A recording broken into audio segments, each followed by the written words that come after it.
Iran दे नाल चलदी हुई जंग नूं रुकवाउण वास्ते पाकिस्तान हुण खुल डुल के सामने आ गया है। पाकिस्तान दा आखना है कि वो ईरान और अमरीका दी जंग रोकण वास्ते होण वाली गलबात है जिहड़ी ओहदी मजमानी वास्ते तैयार है। ये बयान दिता है पाकिस्तानी प्राइम मिनिस्टर शहबाज शरीफ होना ने, जबकि पाकिस्तानी प्राइम मिनिस्टर दे एक्स दे उत्ते शेयर कीते इस नां नूं अमेरिकन प्रेजिडेंट डोनाल्ड ट्रंप होना ने भी अपने सोशल मीडिया अकाउंट दे उत्ते शेयर कीता है। जबकि CNN इस वेले ये रिपोर्ट कर रहा है कि पाकिस्तान नूं अमरीका वालों 15 मंगां ने जिहड़ियां ओह भेजी गईयां हैं जो उन्हें ईरान दे सामने धरनियां है। पाकिस्तानी मीडिया दे उत्ते यह भी दावा किया जा रहा है कि American vice president JD Vance होने ने जिहड़े ओह ईरान दे जिम्मेदारां दे नाल गलबात करन वास्ते पाकिस्तान आ रहे ने, जबकि ईरान ने भी यह तस्दीक की है कि अमरीका वालों गलबात वास्ते पहल की गई है और असीं गलबात का हिस्सा बनांगे।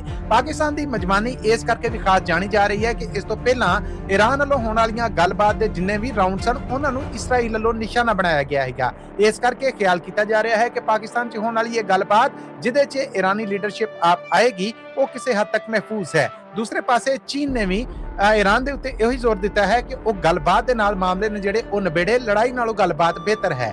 कतर वो मुल्क है जिन्हें गलबात का हिस्सा बनने तो दो टोक ना कर दी है। पाकिस्तान च इस वेले वड्डी खबर यही है कि ईरान और अमरीका की परिया कराउण लई पाकिस्तान सामने आ गया है।